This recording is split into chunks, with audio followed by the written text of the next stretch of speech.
முதல் வாசகம். எபிரேயருக்கு எழுதிய திருமுகம், அதிகாரம் 13, திருவசனங்கள் 1 முதல் 8 வரை. சகோதர அன்பில் நிலைத்திருங்கள். அந்நியரை வரவேற்று விருந்தோம்ப மறவாதீர்கள். இவ்வாறு விருந்தோம்பியதால் சிலர் தாங்கள் அறியாமலே வானதூதர்களை மகிழ்ச்சி படுத்தியதுண்டு. சிறைப்பட்டவர்களோடு நீங்களும் சிறைப்பட்டிருப்பதாக எண்ணி அவர்களை நினைத்து கொள்ளுங்கள்.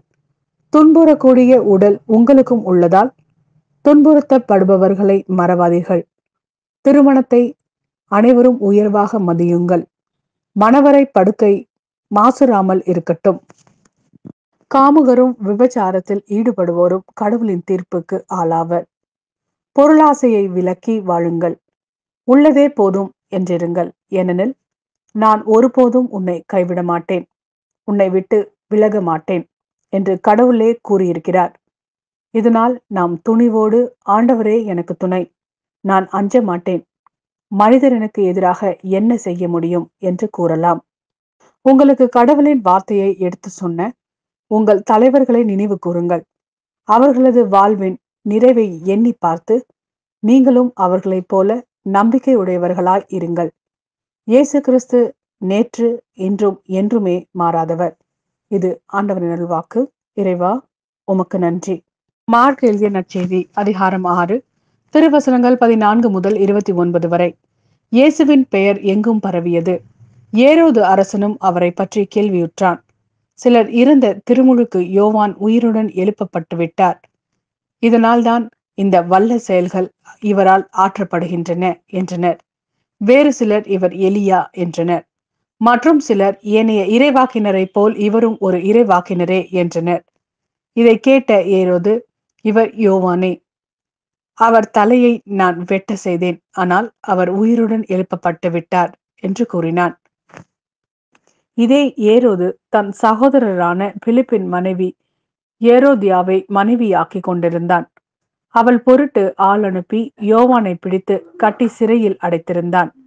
ஏனெனில் யோவான் ஏரோதிடம், உம் சகோதரர் மனைவியை நீர் வைத்திருப்பது முறையல்ல என்று சொல்லி வந்தார்.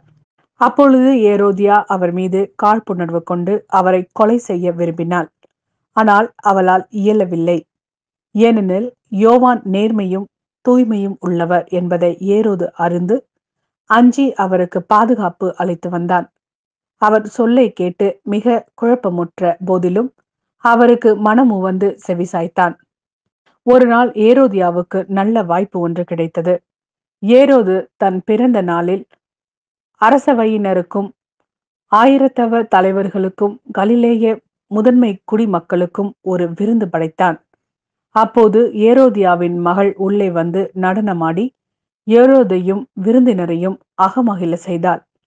அரசன் அச்சிறுமியிடம், உனக்கு என்ன வேண்டுமானாலும் கேள், தருகிறேன் என்றான். நீ என்னிடம் எது கேட்டாலும், ஏன் என் அரசில் பாதியை கேட்டாலும் உனக்கு தருகிறேன் என்றும் ஆணையிட்டு கூறினான். அவள் வெளியே சென்று நான் என்ன கேட்கலாம் என்று தன் தாயை வினவினாள். அவள் திருமுழுக்கு யோவானின் தலையை கேள் என்றாள். உடனே சிறுமி அரசனிடம் விரைந்து வந்து திருமுழுக்கு யோவானின் தலையை ஒரு தட்டில் வைத்து, இப்போதே எனக்கு கொடும் என்று கேட்டாள். இதை கேட்ட அரசன் மிக வருந்தினான். ஆனாலும் விருந்தினர் முன் தான் ஆணையிட்டதால் அவளுக்கு அதை மறுக்க விரும்பவில்லை. உடனே அரசன் ஒரு காவலனை அனுப்பி யோவானுடைய தலையை கொண்டு வருமாறு பணிந்தான். அவன் சென்று சிறையில் அவருடைய தலையை வெட்டி அதை ஒரு தட்டில் வைத்து அச்சிறுமியிடம் கொடுக்க, அவளும் அதை தன் தாயிடம் கொடுத்தாள். இதை கேள்வியுற்ற யோவானுடைய சீடர்கள் வந்து அவருடைய உடலை எடுத்து சென்று ஒரு கல்லறையில் வைத்தார்.